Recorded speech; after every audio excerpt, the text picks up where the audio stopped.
Noong isilang daw ako, ay muntik na akong makuha ng manananggal. Iyan po ang kwento nila nanay at tatay. Kaya pareho nilang hindi makalimutan ang pangyayaring yun. Pareho silang nagkwento sa akin tungkol doon. Ako po si Susie. Kabuanan noon ni nanay. Kung kailan naman hating gabi ay saka humilab ang tiyan niya. Sinabihan daw niya si tatay na tawagin ang kumadrona. Medyo malayo nga lang ang bahay mula sa kumadrona sa kanila, tapos wala pang masakyan. Pinabantayan muna ni tatay si nanay sa kapitbahay nilang babae na si Aling Mila. Kinatok ni tatay kasi hindi na makalakad si nanay sa sakit ng tiyan. Dapat sana ay isasama na niya sa bahay ng kumadrona para doon na lang manganak. Lakad takbo na lang daw si tatay para mabilis na masundo ang kumadrona. Mga ilang minuto pagkaalis ni tatay ay may dumating na matandang babae at sabi ay siya raw ang kumadrona. Nagtataka si Aling Mila kasi hindi nila kilala yung matanda na nagpapakilalang kumadrona. Sabi pa ng matanda, nakasalubong na niya si tatay. Meron lang siyang pinakuha kay tatay sa bahay nila na nakalimutan niya kaya nauna na siya. Dahil masakit na raw ang tiyan ni nanay, kaya pumayag na siyang paanakin siya ng hindi nila nakikilalang kumadrona. Pinalabas daw ng kumadrona si Aling Mila nung paanakin na niya si nanay. Nung nasa labas na si Aling Mila, ay natanaw niya si tatay na paparating. May kasamang matandang babae. Napakunot ang noo niya. Sinalubong agad niya at nakilala niyang ang kumadrona palang sinundo ni tatay ay yung nagpaanak din sa kanya dati. Tinanong niya si tatay kung may pinapunta bang ibang kumadrona. Sabi ni tatay ay wala. Bigla raw nagtatakbo si Aling Mila pabalik sa bahay nila nanay. Tumakbo rin si nanay at yung tunay na kumadrona. Doon na aktuhan daw nila. Napalabas ng bintana ang nagpanggap na kumadrona. Doon tumalon, bitbit ang sanggol ni nanay. Si nanay naman ay nawalan ng malay. Siya ang inasikaso ng tunay na kumadrona. Habang sina tatay at Aling Mila ay hinabol nila ang matandang babae. Pumasok daw sa gubat Tapos biglang nawala sa paningin nila. Umiiyak na raw noon si tatay. Gusto niyang sisihin si Aling Mila. Pero sabi naman ni Aling Mila, si nanay ang tumanggap sa matandang yun dahil hindi na raw makaya ang sakit ng tiyan. Maya-maya ay nakarinig sila ng pagaspas ng pakpak, kaya napalinga sila at napatingala. Nangilabot sila nang makita ang matandang babae kanina. Nakalahati na lang ang katawan. Lumilipad pa itaas, bit-bit pa rin ang sanggol. Nawalan na raw si tatay ng pag-asa noon, pero nabuhayan siya nang may sumibat sa manananggal. Tinamaan daw ang manananggal sa bandang balikat, kaya nabitawan ng sanggol. Hindi pa naman masyadong nakakalipad ng mataas ang manananggal, kaya nagawa pang matamaan. Hindi pa raw alam ni tatay kung sino ang sumibat, kasi tumakbo agad sila sa pinagkahulugan ng sanggol. Chinek agad ni tatay kung humihinga pa. Buti na lang at bunton daw ng makakapal na halaman ang kinahulugan, kaya nagmamadaling binuhat ni tatay. Tapos itinakbo niya pabalik sa bahay para maasikaso ng kumadrona. Agad-agad namang inayos ng kumadrona ang lagay ng sanggol. Pero sabi, kailangan pa rin madala sa ospital pati si nanay. Kumbaga paunang lunas lang ang ginawa niya para masiguro na mabubuhay kami. Si Aling Mila na lang ang nagbalita kina tatay nang nangyari sa manananggal at kung sino ang sumibat. Si Kahuan daw, yung matandang nakatira sa gubat. Nagising daw sa kaluskos. Nang tignan niya kung ano yun, ay nakita raw niya yung matanda na tumatakbo nga, bitbit ang sanggol. Tapos pumasok sa hanay ng mga puno sa gawing likuran ng bahay niya. Dali-dali raw niyang kinuha ang sibat. Marami na raw talaga siyang nakahandang sibat dahil alam niyang maraming kakaibang nilalang sa gubat. Tapos pagkuha nga niya ng sibat, ay inasinta na niya ang manananggal na hindi pa man daw nakakalayo. At ayun na nga, natamaan niya. Nakita pa raw niya na bumagsak, pero nang hanapin niya, ay hindi na niya matagpuan sa kinabagsakan. Pati yung katawan ng manananggal, hindi rin niya natagpuan.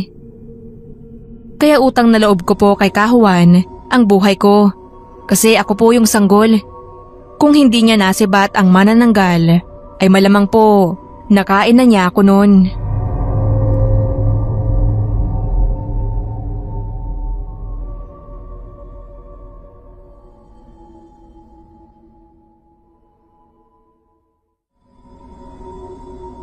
Tawagin niyo na lang po akong Jessa. At ang kwentong ibabahagi ko sa inyo ay ang nangyari noong one time na may narinig akong iyak ng sanggol sa labas ng bahay namin. Medyo may katagalan na rin to, kaya pasensya na kung hindi ko ito maidetalye ng maayos. Noong una akala ko nananaginip lang ako kasi nga hating gabi na rin ata yun. Bakit naman may sanggol na iiyak sa labas ng bahay namin, di ba? Pero dahil nga sa walang tigil yon sa pag-iyak, napabangon na lang din ako sa kama ko. Mahina lang yon, pero sa hindi malamang dahilan, malinaw ang pagkakarinig ko sa palahaw na yon. Medyo kumirot pa nga ang dibdib ko noon. Kasi tumatakbo na noon sa isip ko na sino naman ang walang puso na nag-iwan ng bata sa labas ng ganoong alanganing oras. Binuksan ko ang maliit na lamp sa bedside table para sumilip sa bintana ko. Pero dahil madilim nga at hindi rin kaya ng ilaw mula sa buwan, hindi ko makita masyado kung ano ang nangyayari sa bakuran namin. Mula nang buksan ko ang ilaw ko ay mas lalong lumakas ang iyak ng sanggol. Mas naging desperado ito at hindi lang yun. Pakiramdam ko mas malapit na yun sa akin. Hindi ko maipaliwanag, pero parang ang nasa harapan ko lang ang iyak na yon. Bubuksan ko na sana ang bintana ko, pero may kung anong nag-udyok sa akin na huwag ko yung gawin. At buti na lang talaga at hindi ko yon ginawa dahil makalipas lamang ang ilang segundo, parang nag-iba yung tono ng iyak. Hindi na yon gaya ng sa sanggol. Mas matinis na yon, mas unstable. Hindi na tunog ng bata. Nanginginig ang kamay ko na kinuha ang lamp ko sa bedside table at mas nilapit yon sa bintana. Doon ay medyo nagkaroon ng liwanag at nakita ko nga siya. Isa siyang babae na nakabaluktot sa lupa. Ang mahaba nitong buhok ay nakatakip sa kanyang muka at nakatingin lang siya sa bahay namin. Hindi siya gumagalaw. Pero yung iyak ng bata, pakiramdam ko nang gagaling sa kanya. Maya-maya lang ay nagtama ang mga mata namin. Doon ay nakaramdam na talaga ako ng matinding kilabot. Lalo na nang bigla siyang gumalaw ng mabilis na parang isang asong ulol at halos hindi siya mahagip ng mga mata ko. Nakasunod sa kanya ang iyak ng sanggol at buti na lamang ang direksyon na patutunguhan niya ay hindi sa bahay namin, kung hindi ay palayo. Kasabay ng pagkawala niya ay ang pagkawala din ng mga iyak na sinundan ng gabing tahimik. Nang mag-umaga, nakakita si tatay ng patay na kambing sa bakuran namin, kung saan ang pwesto ng nilalang na yon kagabi. Nakanganga ang leeg ng kambing na yon at wakwak rin ang tiyan nito. Galit na galit si tatay dahil pinagtripan umano siya ng mga tambay dyan sa kanto namin dahil may nakaalitan daw siya. Yun ang kwento niya. Pero sa tingin ko, hindi ang mga tambay na yon ang may gawa nun sa kambing, kung hindi ay ang kakaibang nilalang na nakita ko nung gabing yun.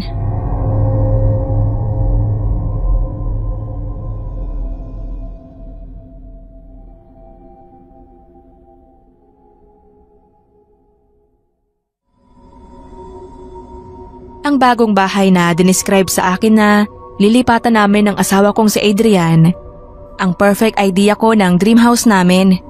Tahimik, malayo sa city life at surrounded kami ng nature.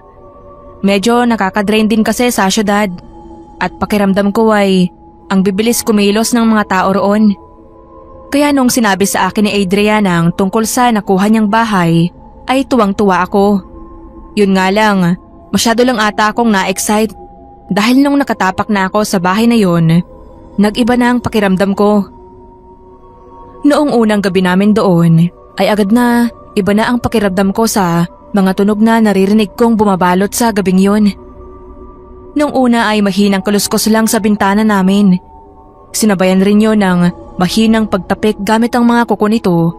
O guni-guni ko lang na kuko yun dahil katunog eh. Pero syempre dahil may kalumaan na nga yung bahay na yun, kinumbinsi ko na lang ang sarili ko na hangin lang yun. Pero yun lang. Habang patagal kami ng patagal doon, gabi-gabi, mas naging maingay ang kaluskos. Mas naging agresibo din yun. Hanggang sa nakakarinig na rin ako ng mga bulong. Mahina lang yun, pero naririnig ko na para bang sinasadyang dalhin yun ng hangin sa tenga ko. Sinabi ko yun kay Adrian, pero hindi niya ako pinakinggan. Guni-guni ko lang daw yun, at dahil nga sa syudad, rinig namin ang mga sasakyang dumadaan. Naninibago lang daw ang tenga ko sa tahimik na lugar. Siyempre, hindi naman yun ang kutob ko. Isa pa, tawag pansin rin kasi ang kapitbahay namin na si Lola Magda. Noong una hindi ko naman siya talaga binibigyan ng pansin dahil parang normal lang din naman siyang matanda. Nagdidilig ng halaman at nagwawalis. Hanggang sa isang gabi ay nakita ko siya mula sa bintana namin na nasa hardin niya siya at parang may ginuguhit sa lupa. May dala rin itong kandila at mga halamang gamot. Para siyang nagriritual. Kinaumagahan din ay tinanong ko si Lola Magda tungkol doon. Pero sinamaan niya lang ako ng tingin. Pero sana hindi ko na lang siya tinanong dahil ng mga sumunod na gabi. Habang mahimbing na natutulog ang asawa ko, ay may bigla na lamang lumagatok sa bintana namin.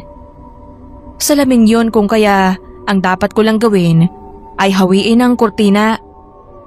Nanginginig kong hinawi yon at ganoon na lamang ang gulat ko nang makita si Lola Magda doon. Nakangiti sa akin at naglalaway. Hindi ko alam kung paano ko i-explain pero nasa third floor ang kwarto namin ng asawa ko. Bago pa man ako makapagsalita o ay nagising ang asawa ko sa gilid ko. At hindi ako makakibo nang tanungin niya ako kung bakit tulala daw akong nakatingin sa bintana. Paano ko naman kasi sasabihin sa asawa ko na nakita ko si Lola Magda na putol ang katawan nito at may pakpak na lumipad paalis nang nagising siya. Sinabi ko sa asawa ko na gusto ko nang bumalik sa bahay namin sa syudad at nagtataka man, sinunod niya na lang ang sinabi ko. Hindi naman niya ako pwedeng tanggihan dahil bawal pa naman ma-stress ang mga buntis.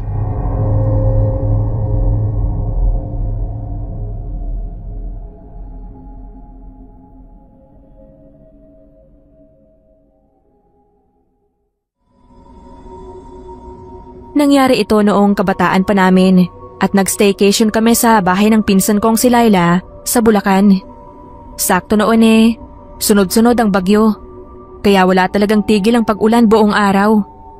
Nang gabing ang yun ay nag-blackout na rin sa buong lugar dahil may pumutok daw na transformer. Naroon lang kaming dalawa ng pinsan ko sa kwarto niya habang may nakasinding kandila sa gilid namin para kahit papaano ay may ilaw kami. Nakikinig rin kami sa bawat patak ng ulan at sa galit na langit noon.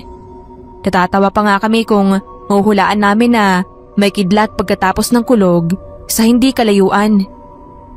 Ang malakas na pag-ulan din ang naging dahilan sa kung bakit maingay ang gabing yon para sa amin dahil nagrarattle ang bintana naming dalawa.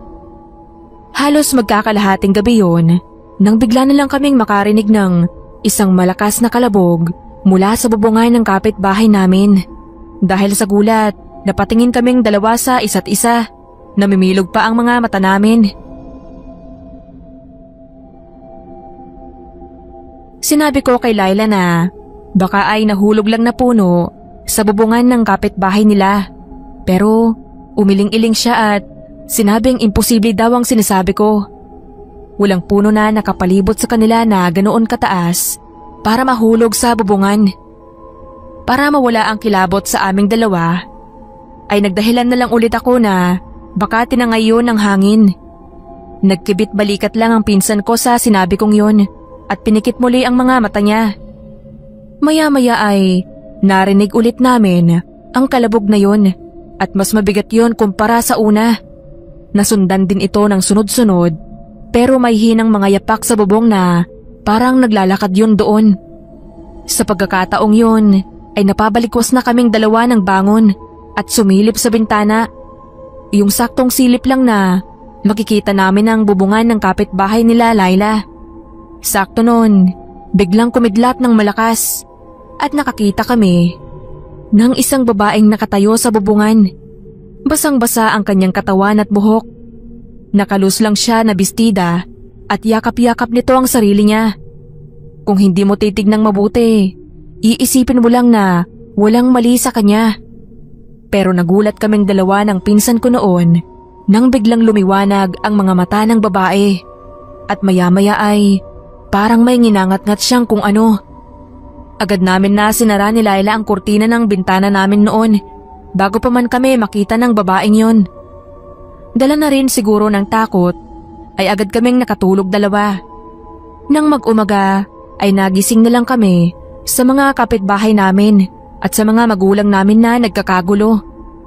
Nawawala daw ang ilan sa mga manok nila at ayun nga, may mga natagpo ang buto ng manok sa bubungan ng kapitbahay namin at mga dugo rin ng mga ito. Grabing kilabot talaga ang naramdaman namin noon ni Laila. Lalo na at nasaksihan namin kung sino ang may gawa noon. Good thing, hindi naman na naulit sa buong buhay namin ang pangyayaring yun. Pero panigurado, may iba ring mga tao, matanda man o bata, ang posibleng nakakita o makakakita rin sa kanya.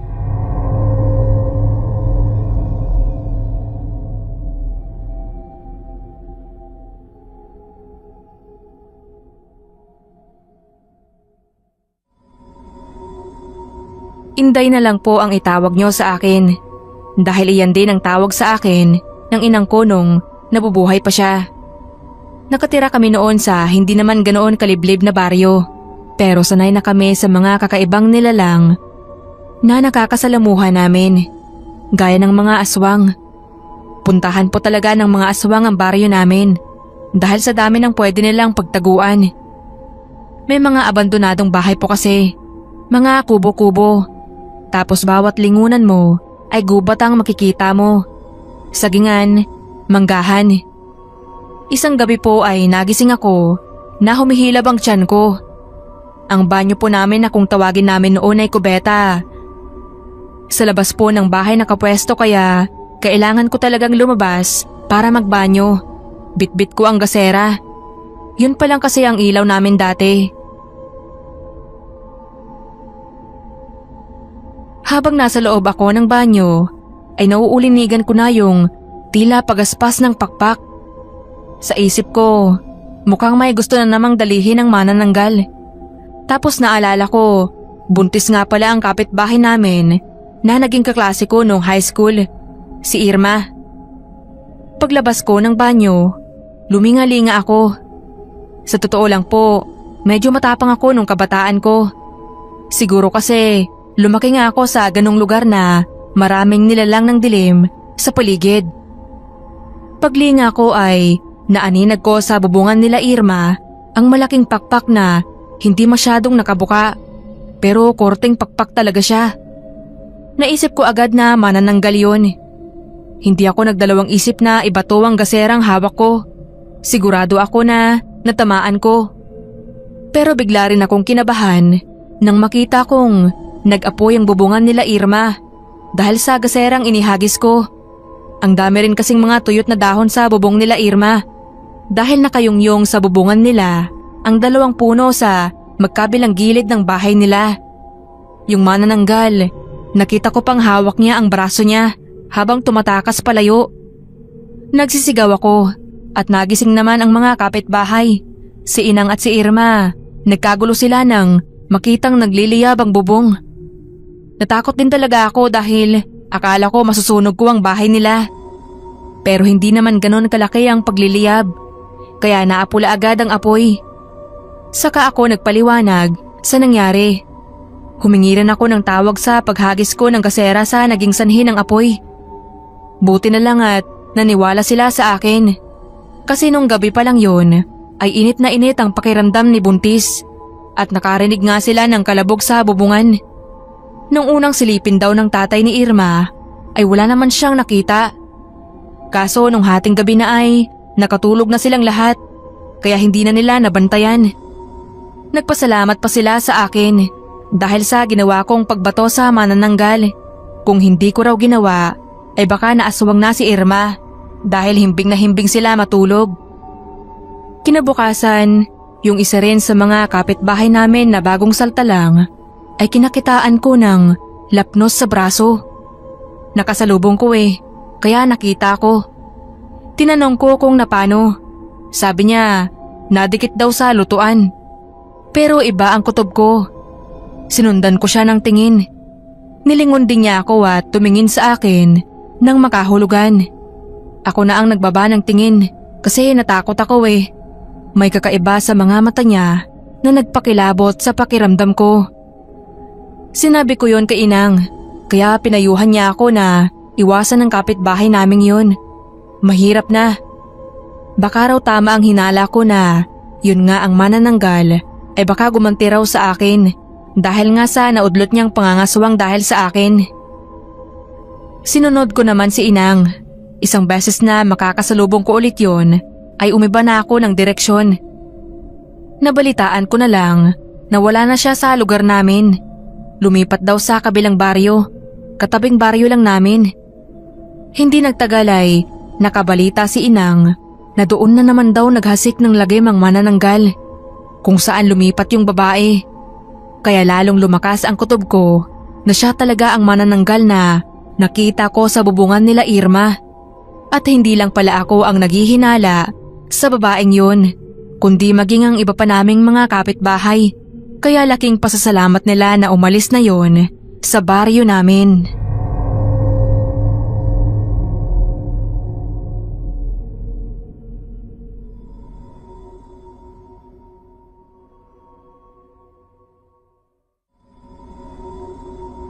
Ako po si Ami, nag-iisang apo ni Lolo Ponyong. Si Lolo Ponyong po ay kilalang lasinggero sa lugar namin at alam din ng mga taga-baryo na may pagka-weird siyang mag-isip. Mahilig din siya sa mga exotic na pagkain. Isang hapon, nakita ko si Lolo na paalis. Tinanong ko siya kung saan pupunta. Sabi niya mga hunting daw siya ng wakwak. Hindi ko alam kung matatawa ako o matatakot sa sinabing yun ni Lolo. Sabi ko na lang, sama ako. Nung una ayaw niya akong isama kasi baka hanapin daw ako ni nanay. Nag-iisang anak din po niya si nanay. Pero pinilit ko si Lolo na isama ako. Gusto ko rin kasi makakita ng wakwak. Nung panahon kasing yun, ay uso ang wakwak sa lugar namin. Marami ang nagsasabi na nakita nila na merong nabiktima. Mga ganong balita po. Kaya nagsasagawa rin noon ng pagroronda. Hindi nga lang gabi-gabi. Mga 3 o 4 na beses lang yata sa isang linggo. Napilitan si Lolo Ponyong na isama ako dahil na rin sa kakulitan ko. 15 pa lang ako noon at may pagkaboye siyang itsura at kilos. Habang patungo kami sa gubat, tinanong ko si Lolo kung bakit niya naisipang maghanap ng wakwak. Sabi niya, gusto raw kasi niyang matikman kung ano ang lasa ng wakwak kapag pinulutan niya. Natawa na lang ako sa sinabi ni Lolo Ponyong, pero seryoso pala siya. Idinetalya pa niya sa akin kung paano niya tsatsap-tsapin ang wakwak at iluluto sa malaking kawa. Pakukuluan daw muna niyang maigi. Lalagyan niya ng maraming bawang at sibuyas, tapos siling labuyo. Sa tingin daw niya ay napakasarap ng wakwak. Ako naman parang gusto kong masuka. Madilim na pero wala pa rin kaming namamataan na wakwak. Itinaon talaga ni Lolo na walang ronda nung gabing yun para wala raw kaming kaagaw sa paghahanap. Maya-maya sabi ko kay Lolo, uwi na lang kami kasi lumalalim na ang gabi. Siguradong hinahanap na ako ni nanay. Sabi niya mga 1 oras lang daw. Ayaw naman niya ako pauwiin mag-isa dahil baka kung mapano raw ako. Baka may makasalubong akong aswang o kaya engkanto o masamang loob. Wala akong nagawa kundi pagbigyan pa si lolo ng 1 oras. Tutal ay kasalanan ko naman. Ayaw nga niya akong isama. Nagpumilit lang ako. Nang bigla ay may lumipad sa uluhan namin. Siyempre nagulat kaming dalawa ni lolo. Sa sobrang bilis nga ng pangyayari ay hindi ko nakita kung ano ba yung lumipad na yon. Baka iyon na ang wakwak. Sabi ni lolo, nakita niya kung saan nagpunta kaya sinundan niya. Pinigilan ko siya kasi natakot ako. Baka mamaya ay ang wakwak na nga yun. Ang dala lang namang panlaban ni lolo ay yung ginawa niyang sibat at isang itak. Pero hindi siya nagpapigil. Alam ko naman daw na iyon ang dahilan ng pagpunta namin sa gubat. Tapos pipigilan ko siya. Ako naman ang dala ko sa bulsa ay asin. Yun lang, kaya dumampot na lang ako ng kahoy na nakita ko sa isang tabi. Ang bilis ng kilos ni Lolo Ponyong eh. Desidido siya na mahuli ang wakwak. Ilang sandali pa at narinig ko na parang may tinataga na si Lolo. Magbubunyi na sana ako. Nang paghawi ko sa makapal na halaman ay kitang-kita ko na nabitawan ni Lolo ang itak niya. Tapos yung wakwak ay nakabangon at siya naman ang kumubabaw kay Lolo. Sinubukan kong isaboy ang asin pero sumablay ang pagsaboy ko. Tapos hindi ko rin madampot ang itak ni Lolo dahil malapit sa kanila yon ng wakwak. Kaya yung sibat na lang sana ang dadamputin ko na mas malapit sa kinatatayuan ko. Pero si Lolo, sumigaw siya na tumakbo na ako. Pag hindi raw ako tumakbo, mamamatay din ako. Litong-lito ako noon kasi ayaw kong iwanan si Lolo Ponyong. Pero nakita kong nasakmal na siya at pumilandit na ang dugo mula sa leeg niya. Tapos ay sa akin naman tumingin ang wakwak. Kaya nagmadali na talaga akong tumakbo habang nagsisigaw ng tulong. Ligtas naman akong nakabalik sa bahay namin. Pero si Lolo Ponyong, hindi na talaga siya nakaligtas. Pinagalitan ako ni nanay sa pagsama ko kay Lolo. At dapat daw ay sinabi ko sa kanya ang balak ni Lolo para siya mismo ang pumigil. Kaso wala na akong magagawa nun dahil nangyari na.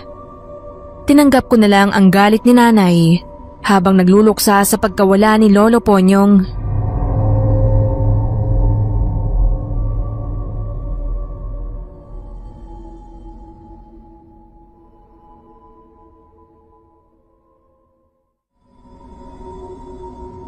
Kwento lang ito sa akin ng Lolo Thomas ko na nangyari sa kanya nung kabataan niya. Nangyari daw yon nung kabataan niya at panahon na naman ng anihan. Ang pag-aani daw ay mahirap talaga. Pero sa hindi malamang dahilan ay mas naging mahirap daw yon sa taong yon.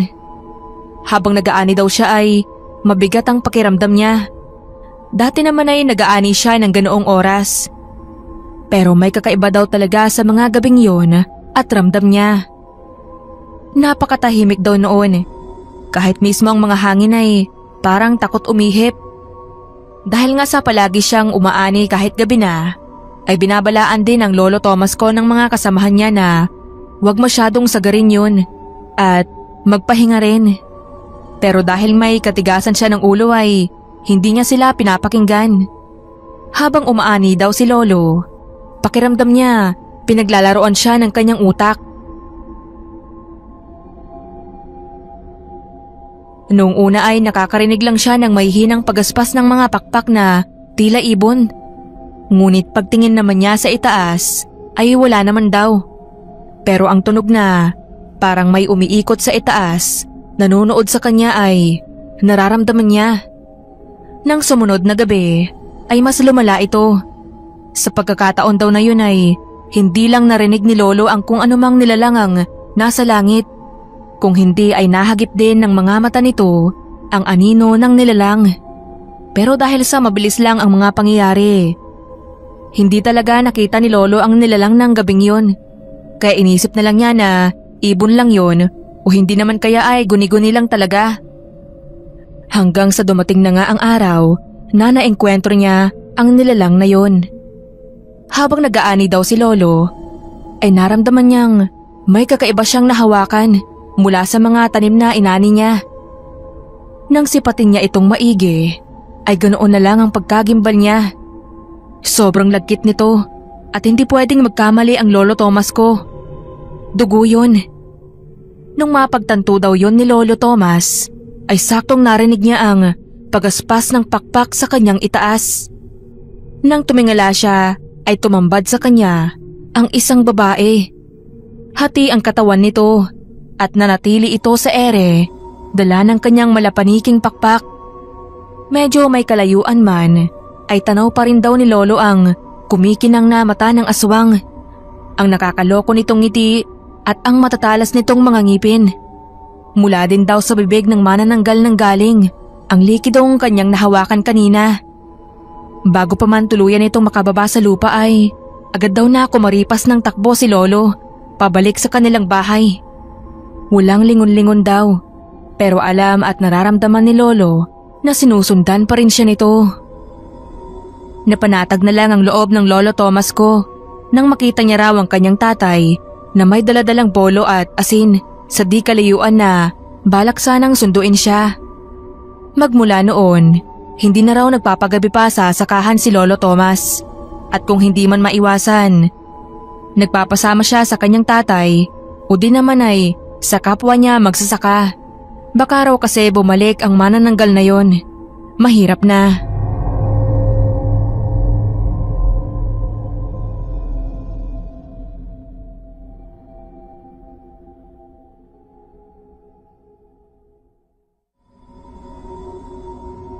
Tuwing summer, pinapauwi ako ng mama ko sa bahay nila sa probinsya.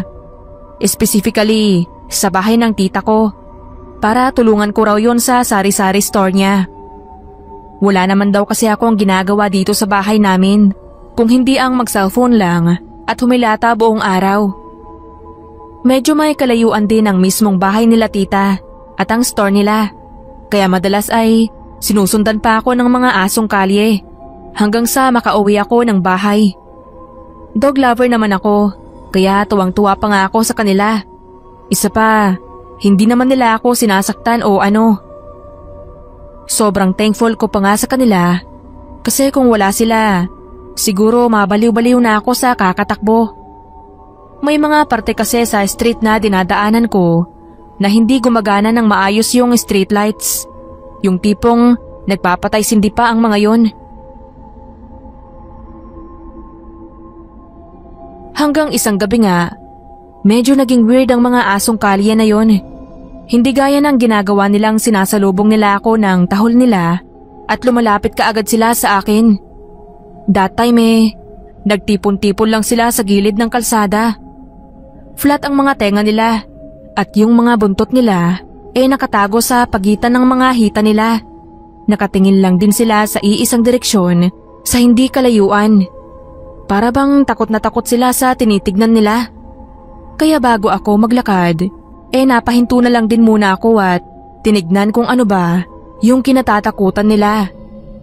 Hindi nga kalayuan lang, ay may nakita akong figura sa taas ng streetlight namin. Unang tingin ay aakalain mong malaking ibon lang yon. Pero nung medyo nakapag-adjust na yung mga mata ko, halos hindi ako makahinga. First time ko makakita ng ganoong nilalang. Medyo weird ang posturang yon ng nilalang sa itaas. Nakakuba ito at yung mga tuhod niya ay baliktad. Malaki rin yon at ganoon din ang pakpak nito na nasa likod lang.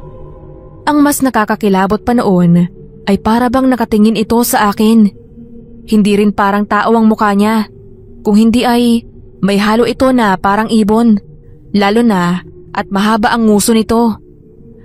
Hindi ko alam kung gaano kami dalawang nakipagtitigan sa isa't isa. Ang natatandaan ko na lamang ay noong narinig ko ang mahinang alulong ng mga asong kalye, ay agad na lang akong napatakbo pabalik sa sari-sari store at kinandado yon.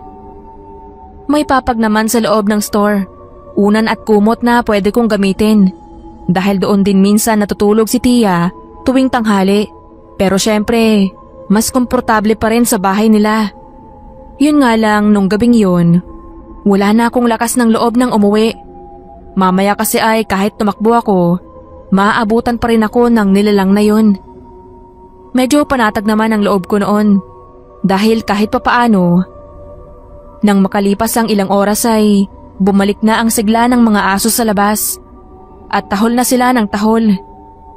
Kaya simula noon, hindi na ako masyadong nagpapagabi sa store nila, Tia. Total lang dahilan lang naman kung bakit ginagabi ako doon ay mas mabilis kasi ang internet connection kumpara sa bahay nila.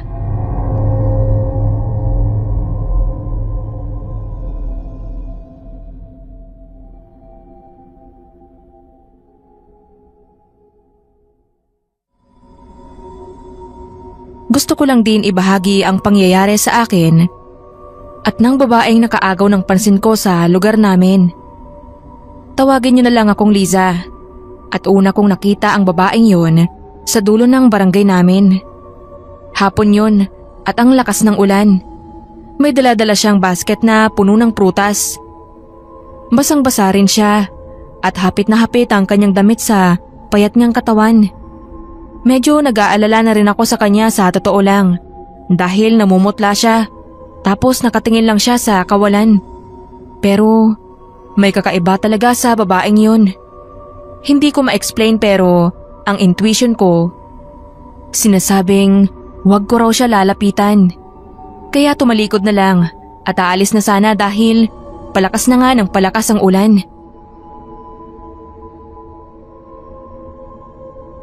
Pero nang makailang hakbang pa lang ang nagawa ko, ay tinamaan na naman ako ng konsensya ko. Kaya nilingon ko siya. Pero paglingon ko, wala na siya sa kinatatayuan niya. Inisip ko na lang na baka umalis na rin siya kasi nga grabe talaga ang ulan. Nang gabing yun, hindi ko siya maalis sa isip ko. Liban kasi sa awa ay napansin ko talaga na parang may kakaiba sa babaeng yun. Para bang nandoon siya sa kinatatayuan niya kanina pero parang wala din. Hindi ko ma-explain ng maigi pero ganoon yung feeling. May mga ghost stories akong naririnig sa amin tungkol about sa mga espiritu na gumagala sa mga kalye, hinahanap ang nawawalang bagay nila. Hindi ako naniniwala sa mga ganoon pero habang iniisip ko yung nangyayari nang makita ko ang babaeng yun, parang gusto ko na rin i-consider ang mga kwentong bayan na yon. Nang sumunod na gabi, nakita ko na naman siya pero that time, nasa lumang tulay naman siya. Alam kong siya yon kasi ganoon pa rin ang damit na suot niya. Kakausapin ko sana siya pero nang may dumaan na motor sa harapan ko, parang bula ulit siyang naglaho. Nang gabing yun ulit, hindi ko na naman siya matanggal sa isip ko. Kaya may napagtanto ako. Sa tuwing nakikita ko siya, hindi ko man lang nakikita ang kalahating ibaba ng kanyang katawan. Maliban sa paglaho niya na parang bula ay naging misteryo rin yon sa akin. Nang mga sumunod na araw ay nagpatuloy lang ulit ang mga sightings ko sa kanya. At ayun nga, hindi ko nga makita ang pang-ibabang bahagi ng kanyang katawan. Palaging may harang. Dahil sa kuryosidad, ay isang gabi, bago pa man siya mawala sa paningin ko, ay agad akong umikot at medyo lumapit para makita ko siya ng maayos. At laking gulat ko na lang nang magkatitigan kami. Nakalutang lang siya sa ere, nahati ang katawan. Walang emosyon ang mga mata niya at para bang unti-unti niyang hinihigop ang esensya ko. Yun nga lang, bago pa man ako makatakbo o makasigaw, ay bigla na naman siyang nawala sa harapan ko na para bang walang nangyari sa akin. Pagkatapos noon ay ni minsan hindi ko na siya nakita ulit. Pero nung sabihin ko naman ang karanasan ko sa mga kaibigan ko, ang sabi daw nila, manananggal ang nakita ko. Pero kung manananggal nga yun, bakit wala siyang pakpak?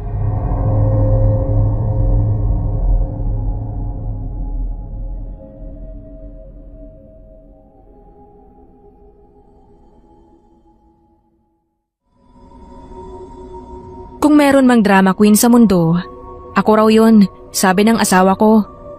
Kasi sobra pa raw sa sobra ang pagkamatampuhin ko. Yung tipong hindi lang ako naipagluto ng gusto kong kainin or hindi ako maalok sa pagkain ay nagtatampo na ako. Hindi na ako kikibo at magmumukmok na sa kwarto. Ganyan po ako dati. Aminado naman ako. Iyan din ang naging dahilan kung bakit ako napasok sa isang nakakatakot na senaryo na may kinalaman sa uri ng aswang na kung tawagin ay wakwak. Ako po si Beth. Tandang-tanda ko nung gabing yun ay sobrang sumama na naman ang loob ko sa asawa ko kasi nangako siya na dadalaw kami sa mga nanay ko nung hapon. Pero bigla siyang nagkaroon ng overtime sa trabaho kaya hindi siya nakauwi. Hindi pa uso ang cellphone noon kaya walang text o tawag. Pero naiinis ako dahil nakabihis na ako at naghihintay sa kanya. Sa tingin ko may punto naman akong magtampo nun. Kaya ang ginawa ko pagdating niya ay lumabas ako. Wala naman akong planong mag-stalkwa. Gusto ko lang maglakad-lakad para magpalipas ng sama ng loob. Hinayaan lang niya ako kasi kabisado na niya ang ugali ko. Alam niyang kahit pigilan niya ako ay hindi ako magpapapigil. Sa paglalakad ko ay nakarinig ako ng kakaibang ugong ng hangin. Parang may hatid na kilabot. Nayakap ko tuloy ang sarili ko. Baglinga ko. Hindi ko na malayan na medyo malayo-layo na rin pala ang nalakad ko mula sa bahay namin. Pumihit na akong pabalik. Kaso pagpihit ko ay bumulaga sa akin ang isang nakakatakot na nilalang, ang wakwak. Sa sobrang lakas ng sigaw ko ay hindi ko na halos narinig ang sarili ko, sabay karipas ng takbo. Mabuti na lang at may nadampot akong malaking tipak ng bato. Ibinato ko sa wakwak. Kaya nagkaroon ako ng pagkakataon na makalayo sa kanya ng konti. Pero hindi naging sapat yun para tuluyan ko na siyang matakasan. Takbo pa rin ako ng mabilis. Hindi na ako lumilingon kasi natatakot na akong makita pa ang wakwak. Pero ramdam ko pa rin ang presensya niya sa likuran ko. Dinig ko pa yung nakakatakot niyang pag-ungol at pagpagaspas ng pakpak. Pakiramdam ko nga, mapuputol na ang mga paa ko sa sobrang bilis ng naging pagtakbo ko. Lalo na akong napalayo sa amin dahil kung saan saang direksyon na ako napatakbo. Akala ko ay iyon na ang magiging katapusan ko. Pero mabuti na lang at may nakakita sa akin, yung kumpare ko. Nadaanan ko kasi ang bahay nila sa pagtakbo ko at nagkataon na nagtapon siya ng laman ng arinola ng misis niyang bagong panganak. Tinawag niya ako kaya doon na ako lumiko sa bahay nila. Hingal na hingal ako at nagmamadaling pumasok sa loob ng bahay nila. Nagtaka ang kumare ko nang makita ako. Hindi ko agad maipaliwanag sa kanilang mag-asawa ang nangyari dahil sa sobrang hingal ko. Parang mapupugto ang hininga ko kaya hinayaan muna nila akong makabawi ng paghinga. Inabutan din ako ng kumpare ko ng tubig. Nung medyo kumalma na ako, ay saka ko palang naikwento sa kanila ang nangyari. Sabi ng mare ko, hindi raw dapat ako lumalabas ng mag-isa sa gabi. Kasi alam ko namang ang lugar namin ay pinamumugaran din ng mga aswang at naglalabasan nga ang mga yon sa gabi. Tapos ang lakas daw ng loob ko na magmumuni-muni pa sa 10 oras ng gabi.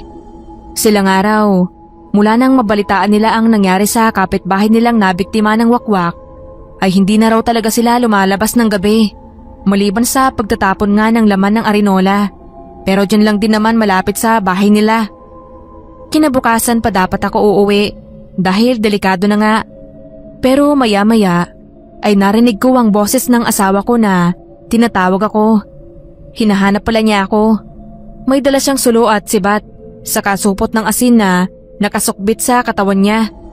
Yumakap agad ako sa asawa ko dahil talagang sinasaga niya ang dilim para hanapin ako. Sabi niya nag-alala raw siya ng ilang minuto na ay hindi pa ako bumabalik, kaya lumabas na rin siya.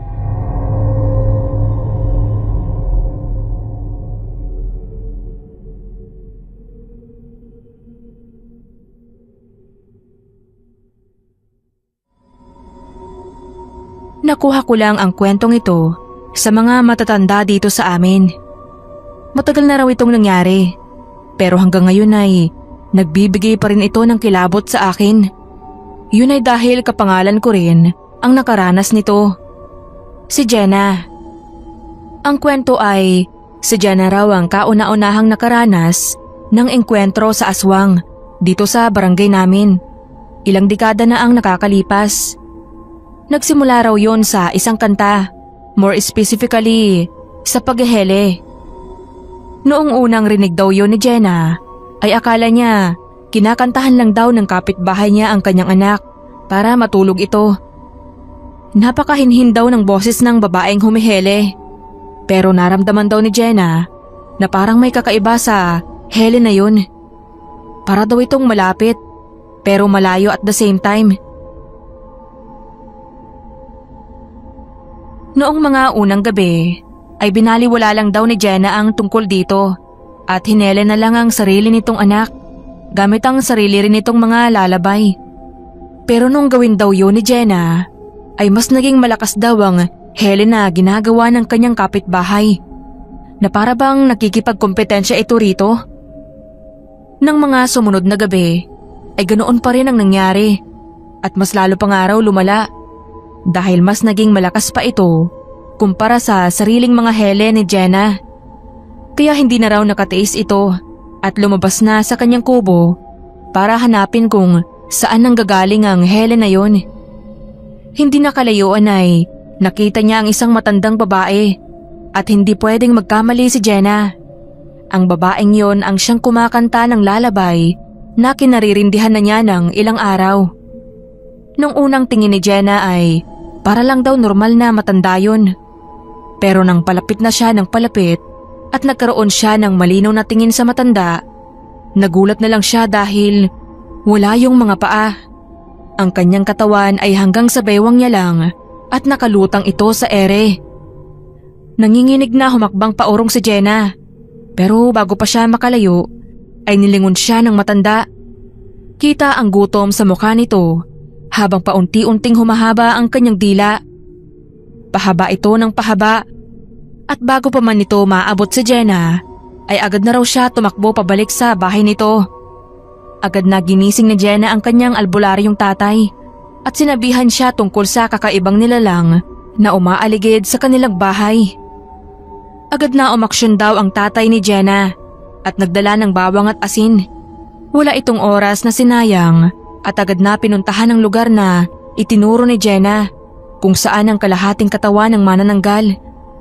Ang sabi ay namatay raw ang manananggal na yon dahil hindi siya nakabalik sa kanyang katawan kinaumagahan. Pero kung saan na ang katawan nun at saan ito inilibing ng tatay ni Jenna, tanging ang magtatay lang daw ang nakakaalam. Sadyang may mga kapitbahay lang daw talaga noon na nakarinig ng komosyon, kung kaya naipasa pa ang kwentong yon hanggang sa amin. Gustuhin ko mang ibahagi sa inyo kung anong nangyari sa aswang at kung paano nahuli ang itaas na bahagi ng katawan niya, ay wala rin akong ideya.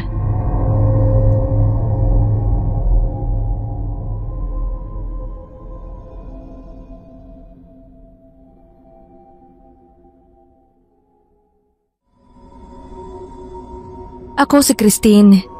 13 years old lang ako nang mangyari ang karanasan ko na to. Ang unang pagkarinig ko sa tunog ng isang wakwak. Nagsimula lang yon sa isang mahinang pagaspas ng pakpak niya. Dahil nga sa mahina yon at sa tingin ko noon ay medyo may kalayuan rin, kaya ang unang akala ko ay hangin lang talaga yon. Pero kinagabihan, habang nakahiga na ako sa kama ko, narealize ko na hindi lang yon hangin. Hindi naman kaya ng hangin na magpaikot-ikot lang sa bahay, di ba? Dahil yon ang ginawa ng nilalang na yon. Nagpaikot-ikot siya sa bubungan namin at dahil may pagkasensitibo ako noong bata pa ako, ramdam ko yun. Ang pagaspas ng mga pakpak ng nilalang na yon ay mas lalong lumalakas at naging mabagal. Doon pa lang ay napagtanto ko na rin na hindi lang din yun ibon. May kalumaan na rin ang bahay namin na yon. Yung tipong luma na rin ang mga kawayan at may mga parte na may siwang. kung saan libreng pumapasok ang liwanag ng buwan mula doon. Alam ko noon na hindi yun ibon. Pero dahil nga sa 13 years old pa lang ako noon at natatakot din ako, kinumbinsi ko na lang ang sarili ko na paniki lang yun na malaki o kahit anong uri ng ibon, basta malaki ito. Okay na sana kung hindi ko lang naisipan na silipin sa siwang ng luma naming bahay kung ano ang nangyayari sa labas. Nang ginawa ko yun, nakakita ako ng mga anino. Malalaki at malahalimaw na anino ang gumagalaw sa lupa. Nanahimik lang ako noon dahil ayaw ko rin naman gisingin ang mahimbing na natutulog kong lola. Hanggang sa makarinig ako ng langit-ngit mula sa bubungan namin. Masakit yun sa tenga. Yung tipong nangingilo na nga ako nung ginagawa yun ng nilalang sa bubungan namin. Gamit ang mga kuko niya kasi ay sigurado akong kinakamot niya ang bubungan namin. Ang tibok ng puso ko noon ay hindi na magkamayaw. Hindi ako makagalaw at nakalimutan ko na rin ngang huminga sa mga oras na yon. Patuloy lang ang ganoong senaryo hanggang sa mag-umaga na. Umiikot ang nilalang sa itaas ng bahay namin. Kakalmutin ang bubong at pumapagas pa siya ng kanyang malalaking pakpak na para bang sinasadya niyang iparinig yon sa akin. Hindi na nga ako nakatulog noon. Pero napabangon na lang ako nang marinig ko ang mga mura ng tatay ko mula sa labas ng bahay namin. Nang silipin ko ang komosyon, ay hindi na ako nagulat sa kung ano ang ikinagagalit nito. Kaya daw pala langit-ngit ng langit-ngit ang bubungan namin kagabi, ay kinakalmot na naman yun ng pusa. Punong-puno kasi ng kalmot ang bubong namin, malalalim at mahahaba. Gusto kong sabihin sa mga magulang ko ang alamat narinig ko kagabi, pero hindi ko na lang yun sinabi sa kanila. Baka kasi sabihin na naman nila akong anak ng isang demonyo dahil may special gift ako kung tawagin ni Lola. Mas sensitibo nga kasi ako at lapitin daw ng mga kakaibang nilalang.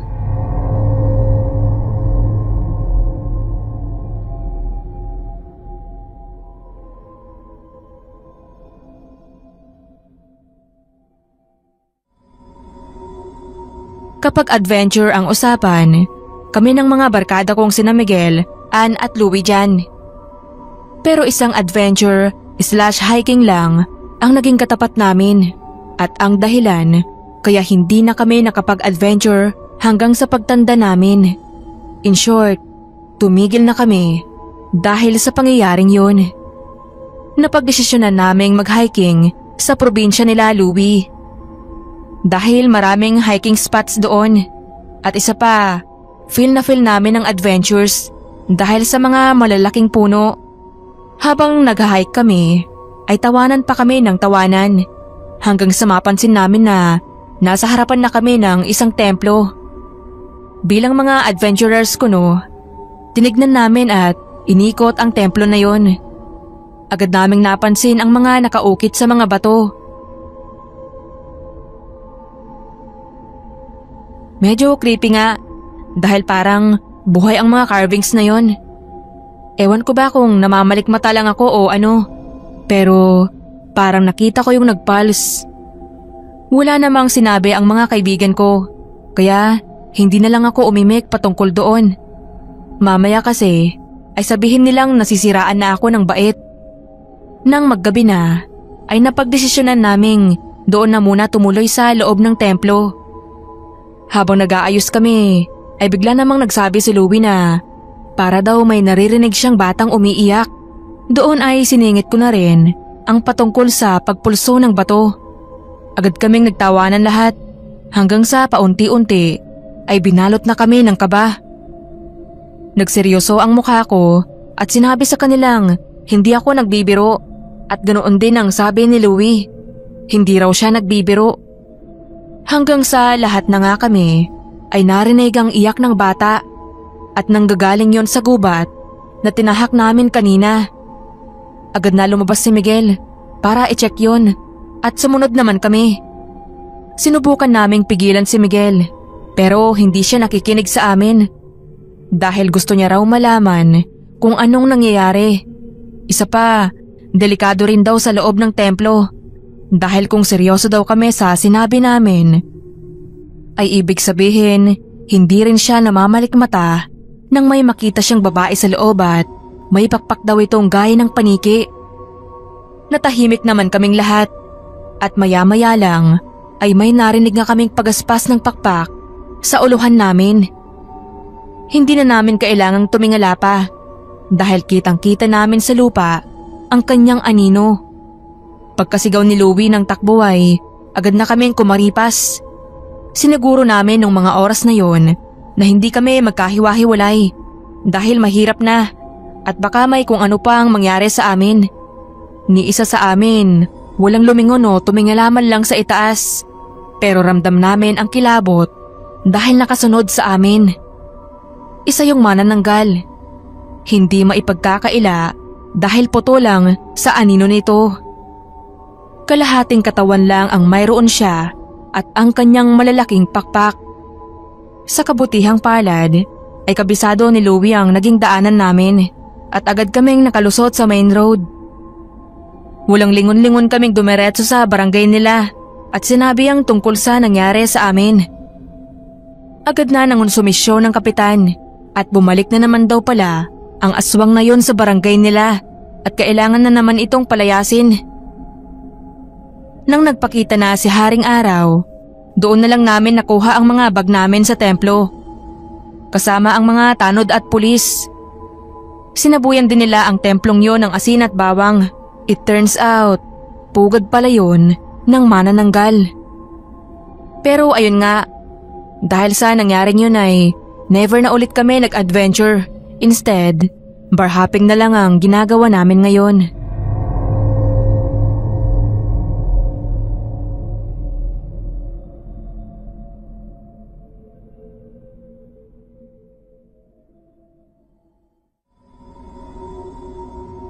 Pamilyar po ba kayo sa bakawan o yung tinatawag na mangroves? Sa amin kasi, ang mga bakawan o mangroves shortcut namin papunta sa palengke. Bata pa lang ako ay may palaging bilin si nanay sa akin. Huwag na huwag raw akong dadaan sa shortcut na yon nang mag-isa lang. Delikado. Pero kasi nagkataon na nagmamadali ako nung araw na yon.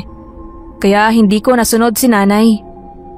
Palubog na rin yung araw at ayoko naman na malate pa uwi. Delikado nga ang bakawan, pero mas may delikado pa ba kumpara sa bunganga ng nanay ko? Biro lang. Balik sa kwento. Ang daanan sa mangroves na yon ay sobrang kitid talaga dahil sa makakapalang mga bakawan. Isa pa ang mga ugat nito ay parang mga kuko na nakatipid sa lupa. Habang tinatahak ko yon, ay may mga kakaiba kong tunog na naririnig. Mula sa mga tunog ng mga nagsisihulog ang dahon hanggang sa mahinang tunog ng tubig. Maya-maya lang ay medyo nawala ang mga yon at dahan-dahang napalitan ng katahimikan. Ang hangin parang tumigil na rin sa pag-ihip. Walang mga ibon na humuhuni, walang insekto na tumutunog. Wala talaga. Pero imbis na bilisan ang paglalakad ko, ay napahinto pa ako. Saktong pagkahinto ko noon, ay may narinig ako. Mulalim na boses yun at sinabayan ng mahinang pag-alulong. Hindi ko alam kung saan yun galing. Basta ay naririnig ko lang siya mula sa kawalan. Nagpalinga-linga ako para hanapin ang tunog na yun. Noong una hindi ko pa yun mahagilap kung saan nang galing. Pero nang may mapansin akong kakaiba sa mga ugat ng mangroves, ay sunod-sunod na ang mga pangyayari na hindi na ako nakagalaw sa kinatatayuan ko. Nakabaon ang nilalang na yon sa gitna ng mga ugat ng bakawan. Hindi rin siya masyadong kita kung hindi mo talaga pagtutuunan ng pansin dahil nakablend ito sa lilim ng mga ugat. Maya-maya lang ay bigla na itong gumalaw. Lumipat ng pwesto. Yung nilalang na yon, hindi naglalakad. Gumagapang yun. Ang katawan din nun ay parang warning na kung sino man ang tao o hayop na nakakita sa kanya ay huwag na huwag dapat gumalaw. Kung hindi ay patay ka. Ang hahaba ng mga binti din nito at ang likod ay hindi natural lang pagkakalukob. Hindi ko masyadong makita ang mukha nun dahil para bang tinatansya niya ang pagitan naming dalawa. Tinatansya niya ang layo at kung saan ito hanggang makakapunta bago ako gumalaw at tumakas. Pero gaya nga ng sinabi ko kanina, hindi na ako makagalaw. Para bang na-stuck ang mga paa ko sa putikan. Ang nilalang naman na yun ay pakiramdam ko pinaglalaroan lang ako dahil hindi niya pa rin ako sinusunggaban kahit na ilang minuto na ang nakakalipas. Nang maigalaw ko na ang mga paa ko, ay agad na akong kumaripas ng takbo palayo sa lugar na yon. Hindi ko nilingon ang nilalang, pero ramdam ko ang mga titig niya sa akin. Hanggang sa lumipat ako ng lugar at nakapag-asawa, hindi ko kailanman ginamit ulit ang shortcut na yon. Mahirap na at baka nandoon pa rin siya.